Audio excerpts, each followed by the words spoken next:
Welcome to Breaking Silence, a safe and brave space where we have real conversations about race in America. All right, so in today's video, we are going to be discussing and sharing how we're feeling, not only with this vlog, but also with the conversations that Jennifer and I have been having over the past several weeks. And we really kind of want to see if you all out there are feeling in some similar ways, or if it's totally different, if there's a variety of feelings that people are having. We'd love to hear about it. There's always fellowship, I think, in sharing your feelings and feeling validated that other people are feeling the same way and having similar experiences, or being open to, different experiences. For me, the two feelings that I really wanted to share and discuss with you, Jen, they're both kind of like, it's in my opinion a little weird because they're fleeting. They're feelings that come and go depending on what types of conversations or where I am. It's not something that I'm sitting with all the time, but the two feelings are, one, there's a feeling that sometimes when I talk to you and when we're getting really deep into our conversations, that I get a feeling of, wait a minute, am I supposed to be sharing this with her? Is she supposed to know this? Am I betraying the trust of conversations that I've had with my Black friends by sharing this information with her? And the second feeling that I have from time to time is that I almost am wishing that we had another person on the call or on WhatsApp with us or part of the conversation that had darker skin. And that's really painful for me to even articulate. I know that my feelings are valid. I know my emotions are valid. My experiences matter. But I do have these feelings that pop in, or these hesitations and concerns, like, I'm speaking from my experience, but I really don't think that my experience is the true experience because of the color of my skin, because of colorism and privilege that I experience because my skin is light. So those are the two feelings that I'm gonna dive into and discuss today. Yeah, I also had two different topics that I wanted to dive into today that relate to starting the conversation. So, some of the feelings that may be coming up for someone as they are trying to initiate a conversation, or when you're trying to figure out what to say to a friend, if you want to engage in this conversation. So, a little bit about that. And the other piece then is preparing for the response that you may get and how we could potentially react to various responses. So, I have a couple of examples from my own experience of how that went, and just wanted to share that for the greater good. And it's interesting because I'm finding that the emotions that I was having several weeks ago when I first reached out to Aziza are almost running in parallel to what we're doing with this vlog. In that, if you're feeling anxious, unsure, nervous about reaching out, that's kind of us launching all of this. So we're putting this out in the world and we're not really certain what the type of response is that we are going to be receiving. So it's a little, I don't know if ironic is the right word, but it feels like I'm kind of reliving the same roller coaster of emotions each time I'm going through, whether it's reaching out to an individual friend of mine, launching this vlog, and just engaging in the conversation. So really breaking down those two pieces and trying to share a little bit of my own experience that will hopefully help other people maybe relate to what we're going through. Yeah, that really resonated with me when you just said that roller coaster of emotions, because that's really truly what's happening. Like, even just today and preparing, us sitting down and preparing to start recording this conversation, you and I got into some things where, like, over the past hour, my emotions have been roller coastering. And so I think that's a good reminder to everybody, just to get your mind ready, get your body ready for that, because there will be a roller coaster of emotions. Yeah. So I'll start with how I'm feeling and the two things that I want to talk about. So the first thing was that feeling of betrayal when I talk to you and I get really deep with you. And I wonder if it's because it's never happened before. Like I've never had as deep a conversation with one of my white friends. So it could be that just that unknown. But it made me realize like it's just the case. The conversations that I have when I'm with a group of all Black people are different than when I'm with a group of all white people. And I think it's like an unspoken rule, unspoken practice, maybe not a rule, but like an unspoken just behavior that some of the things that Black people want to talk about and enjoy talking about, we can't talk about in front of white people. Like that's a conversation for when we're not in mixed company. And some of the reason for that, I think, is we don't want to hurt someone's feelings. We don't want to make someone uncomfortable. We want to keep the white relationships in our lives calm and productive. Or the fact that we think that that person wouldn't understand, like wouldn't be open to it, wouldn't understand. And I guess I just never really realized that that happened before. And it's never been like a hush hush secret, like, oh, these things we can't share. But when I've been talking to you and just really, you've had questions for me, or even as I'm sharing with you, like experiences that I have had and things that my Black friends are sharing with me in terms of their experiences, I do have these moments where I'm like, am I sharing too much? Am I oversharing with her? Should she know that that we might refer to white people who don't understand or who make these gaffes and who are ignorant? We refer to them as problematic. Like, because did you know that? Like, did you know that there was a term problematic that referred to a person? And every group doesn't do this, I'm sure, but when I remember one time like talking about it and I'm like, wait, should she know? Like, should I tell her that these people are called problematic and I don't want problematic white people in my life? So yeah, and because I'm brown, I don't have any exposure to conversations that only white people have. So Jen, like, is this a unique thing to like minority communities where we have conversations that we choose to not have if there's a white person in the group? Like, do you guys do that as well? Do white people have conversations where you can say like, oh, we wouldn't be having the same conversation if there was a brown person here? So this is a complicated question. And again, I think it depends. I think it varies, and it depends on the group of people, and it depends on the group of friends. So what I would say from my own experience is, no, I can't think of a conversation that I would purposely not bring up, like if you were there, okay? I think that there are topics that maybe don't get breached, if that makes sense. But it's not like when I go to brunch with you that we're keeping the conversation sunshine and rainbows. And then when I go to brunch with friends who may all be white, that we're talking about issues of race and things that I wouldn't bring up in front of you. It's more like in the past, I've just not brought it up at all, if that makes sense. Okay. In addition to that, though, I know that there are groups that will have very open conversations in all white company, that those conversations would not happen if a Black or biracial person was present. And I think that because I am very strong, I have very strong opinions around civil rights, I would not be invited into those conversations either. And so my point is when I say that I'm not having the conversation with anyone, and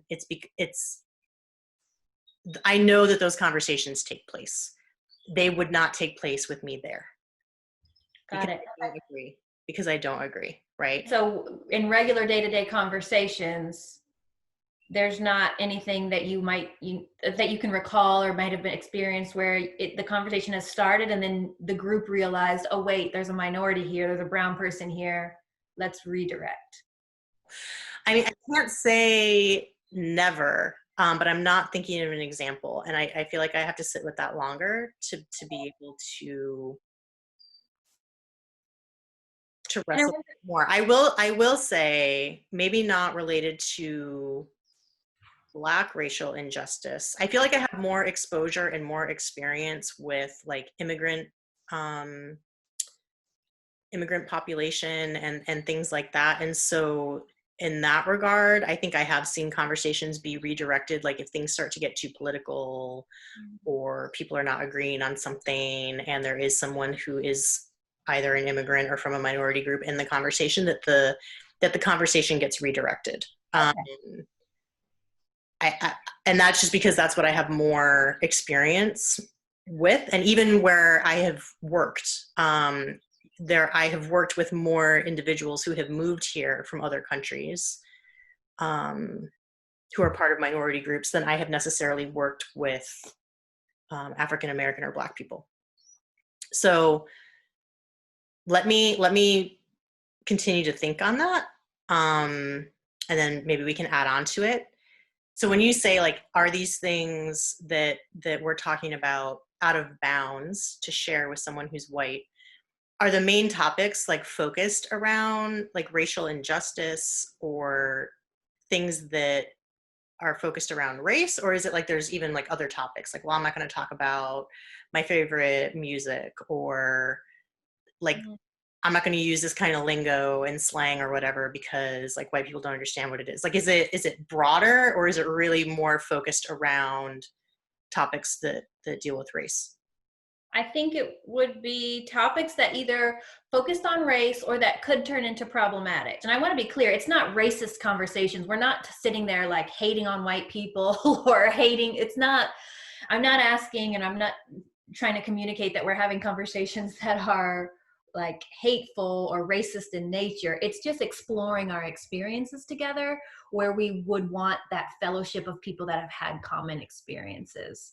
So it's those kinds of things. So it's usually based around maybe racial experiences that we might have working in an all-white office, or what somebody said about my hair today. Let me just tell you this, or whatever. Like, oh, did you see this article that the law has just changed that people can't tell you how to wear your hair in the office or whatever. Like, I don't think that necessarily we would bring that up and have a conversation around white people. We would do that amongst ourselves because that conversation can be more authentic, it can be more real, it can be more honest, and we don't have to worry about somebody saying something problematic and like we have to take time to stop and now educate this person. I think what may happen is more conversations that could revolve, like, for example, you sharing oh, did you see that they passed this law where now we can't mandate XYZ thing. So there may be groups of white people who would talk about that, not necessarily in a good or a bad way, but they would feel more comfortable talking about the passing of that law in a group of white people than bringing it up if there was somebody from the Black community there, more so because they would be concerned that they're going to say the wrong thing, they're going to accidentally offend somebody, and so they don't bring it up. They may even think that it's a positive thing. They may be happy that that law was passed, but if you're there, that they're not going to necessarily feel comfortable to say, hey, Aziza, I saw that this law was passed. Like, how are you feeling about that? Or I was really happy about it. Are you really happy about it? Or whatnot. So I do think that those conversations happen too. And that's what I'm referring to. That's more of what I'm referring to, like those conversations that just the normal day-to-day experience of living in this country, living and working. Like, do we talk about things and do we keep things? So that's a really good example. Yeah, so hopefully that answers your question. I don't think that it happens more than not. Like, I don't think it's like, oh, like 90% of the time, every time I'm hanging out with people, we're talking about things that impact the Black community, and we don't talk about it with our Black friends. Although in the last 6 weeks, that may be different. Mm-hmm. Yeah.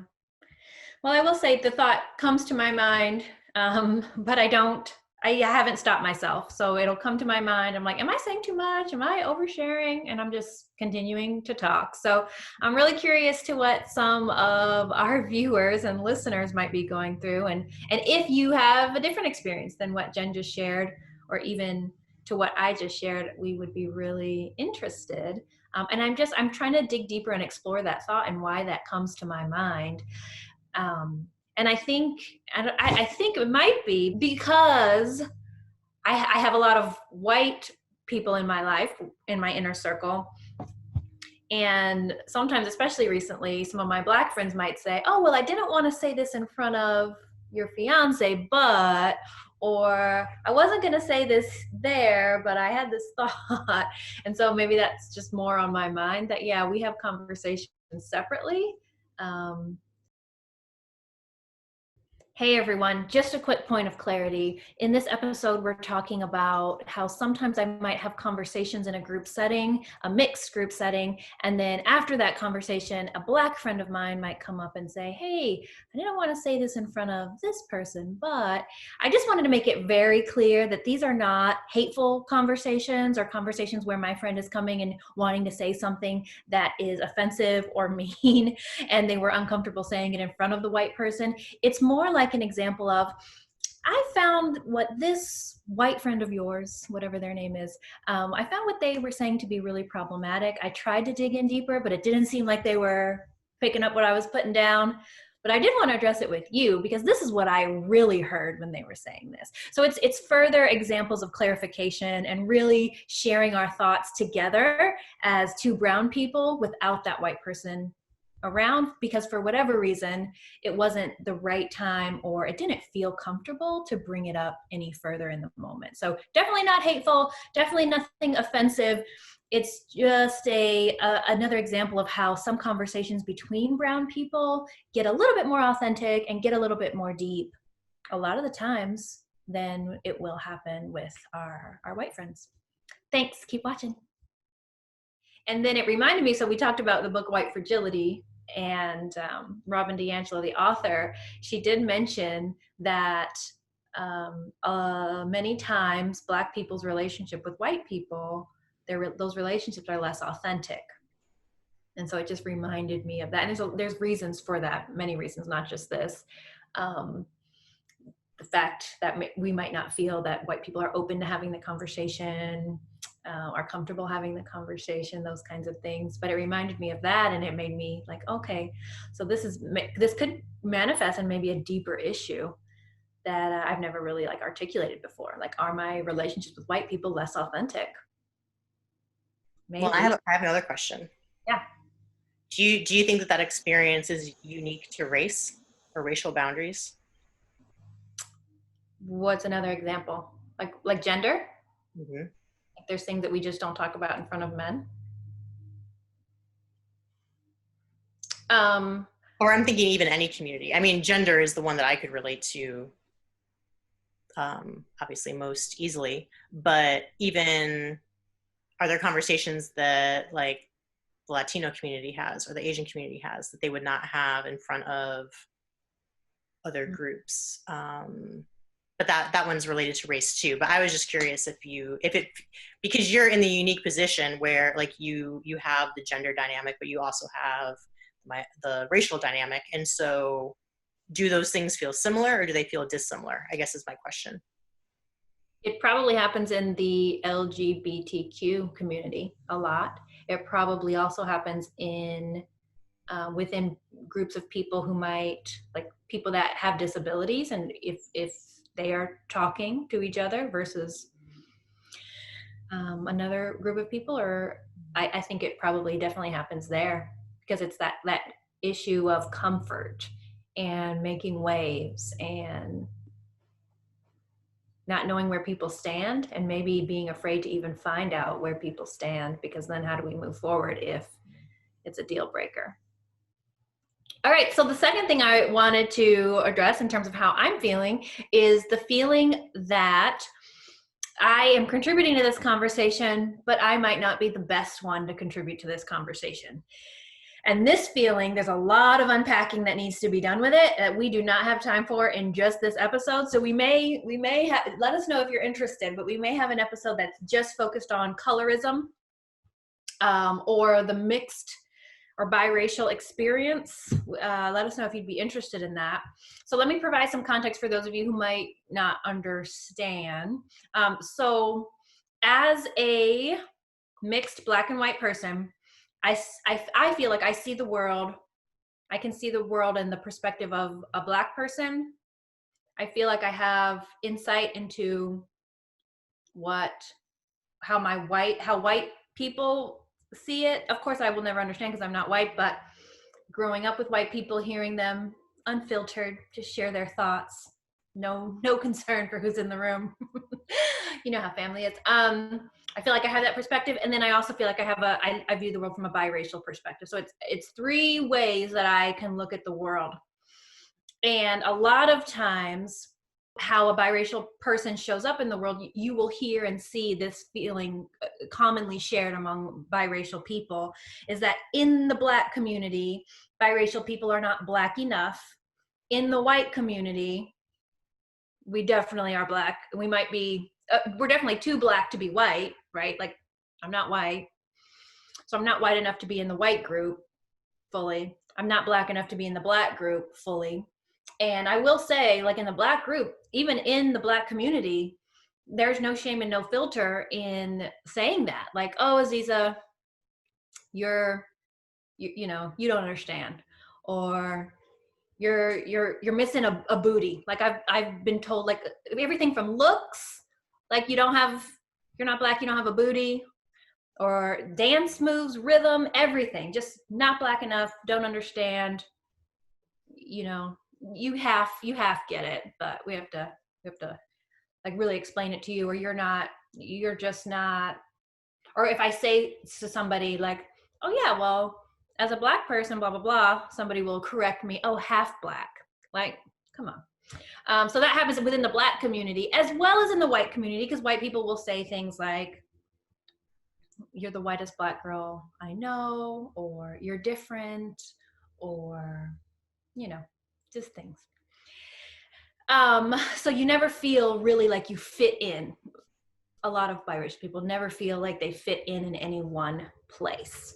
And so I think that feeling and being raised and growing up like that leads to my feeling of insecurity of wanting to be the only voice, the only Black voice in this conversation, because I feel like my experience might not be Black enough to really give you the education and the insight that you're looking for. And I'm always thinking like, oh, it'd be really great if we had a darker skinned person on here. And I'm always feeling the need to give you a disclaimer. I don't know if you've noticed, but I provide a disclaimer sometimes, and I'll say, well, I know that my experience is unique, and I know that there's a privilege that I enjoy because of my lighter skin, but this is how it has been for me. And this is how I feel. But I know that people with darker skin encounter this a lot more than I do, and can speak a lot more maybe passionately or emotionally than I do, because I don't have to deal with some of the racism and the injustice as much as my darker brothers and sisters.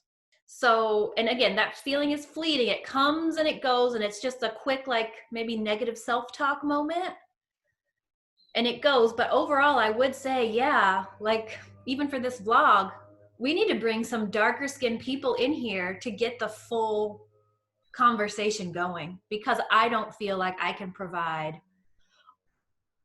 everything that people would need or want to know.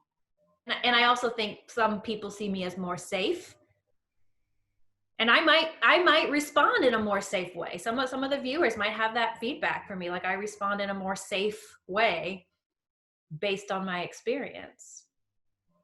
So before these conversations, had you ever heard of colorism? No. I think I was aware of some differences in how folks who are biracial are perceived, but I had not, until we talked about it and we shared the definition back and forth, it was not something that I would have known had its own term. Yeah, and I over the past couple of weeks, it's been talked about more and more. And I even realized, which I didn't know, I realized that some biracial people do not acknowledge its existence. They do not think. Some lighter skinned people or biracial people do not agree or do not feel like they have privilege or so even within the Black community, it's different, and you'll see a variety of different responses, and I'm sure we'll see a variety of responses in the comments. But yeah, that does come up for me, and I question myself, like, oh, I've never experienced this. Mm-hmm. You know, this also reminds me of one time my friend just shared with me recently, actually, that when we were in college, we were in like a Black Student Alliance. So again, a safe space for fellowship for all brown people to come together and have conversations that we wouldn't normally have or don't normally have the space to have. And I guess we were having a conversation about racism, and someone asked me specifically if I had ever encountered racism, and her memory is that I said no.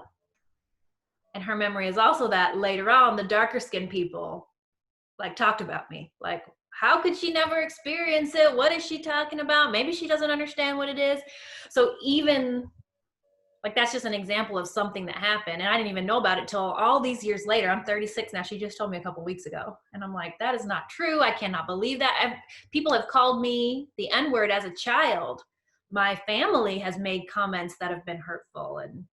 And so I just, that wouldn't be my truth, you know, in college to say that I had never experienced it. But I bring it up now because that is her memory. And further than that, like, her memory is getting with the darker skinned people and talking about like what's up with her, like not even including me, like to say, oh, are you sure you understand what that is? Like, can we talk through it more? It's like there is a separation, and it might be because I'm light skinned, or it might be because if I was a dark skinned person and said no, they would have done the same thing. That's probably true too. It's just feeling like maybe I'm not true. Maybe I don't have the truest experience.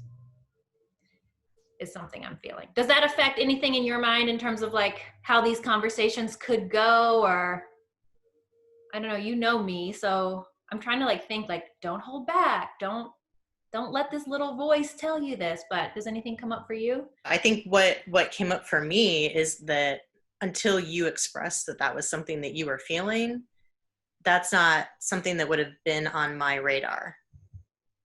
Like I would not have thought that engaging in this conversation with you and me asking questions that you would ever be feeling like you are not enough, like your experience is less than the experience of others or not as valid as the experience of others. And I think that while, I mean, and again, like if people want an episode on colorism, we can dive into that and we can go deeper. But I think in my experience within the white community that although colorism happens, I don't know that it's a very conscious thing. Like, I don't know that there is a large group of people who would look at you and say, oh, like you are clearly separate because you're biracial, and then this group is Black. I think it's more of a like you're brown or you're not brown. And that may be naive to say, I don't know, but that's kind of what I've seen. Go ahead. What about like if it was not just like seeing a person in the grocery store, but what if it was like when it comes to bringing somebody home as a significant other? Like, is it still brown or not brown? Or is it like, oh, this person is a little bit more racially ambiguous, so this probably would be more okay. Or this person is lighter, so it would be more okay. It's so hard. Like, because my family doesn't do that. So it's hard to, like, I never had any question in my mind, like if I brought someone home, how, in my immediate family, I should say. For the family that would care, I think it's brown or not brown. Okay. Mm-hmm. Yep. Although, let me back up. So you know how we've had conversations where it's like, oh, you're really pretty for a Black girl. You speak really well for a Black person. Those types of things, that if the person were embracing, like, oh, I speak very eloquently and my mannerisms are very, controlled or whatever, that the likelihood of them being better accepted by the more closed-minded people in my extended family would be higher than if maybe they were being more authentic but see, that's not even the right way to say it, right? Because that may just be the way that you speak or act or whatever. So this is a really tricky line to walk and explain as a white person, because we can say stereotypical, I don't know if you want to say.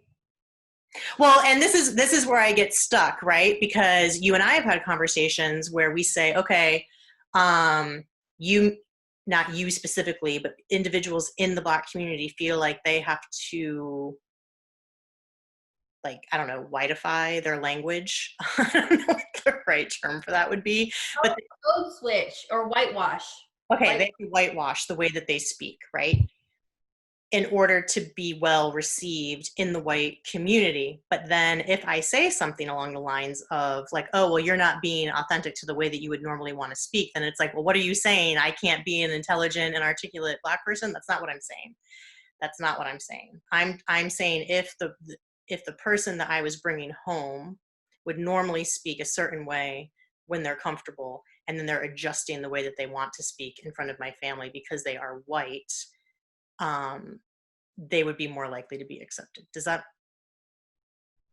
I don't know if I'm articulating Yeah, that. because that's a normal thing. That's what code switching is, because Okay. if it's in Yeah, front of I don't know that term either. Hmm? I did not know that term either. Urban Dictionary defines code switching as to customize style of speech to the audience or group being addressed, speaking in a particular way, using particular terms or references, depending on who you're addressing or interacting with. But to go back to the initial, like where we're coming from, is that if I'm reaching out to somebody who's a friend of mine to have this conversation, it is not dawning on me that if I'm asking questions to someone who's biracial versus somebody who's Black, that the way that they're thinking and responding to me is different based on what their race is. You know what I mean? Yeah. Because I just know that your experience is probably so different from mine that I'm going to learn something from you. And not that, oh, well, maybe I wouldn't ask Aziza this question. Maybe I should ask this other person that I know who's actually like completely Black. Like I'm going to ask them instead of asking you. Like that's not something that would have been on my radar. Got it. Mm-hmm. Well, if there are any mixed race people in the comments, we'd love to hear from you and how, if your experience aligns to mine or not, and even any light-skinned people or people that have any opinions on colorism. We'd love to hear from you. I'm just sharing my personal experience, of course, and some thoughts that come into my mind, just to be open and vulnerable and share, and hopefully maybe even open the understanding of people who didn't even know that this existed, or that this is part of who I am as a person, right? Like these are things that are happening beneath the surface as I navigate through conversations and life and relationships. So thanks.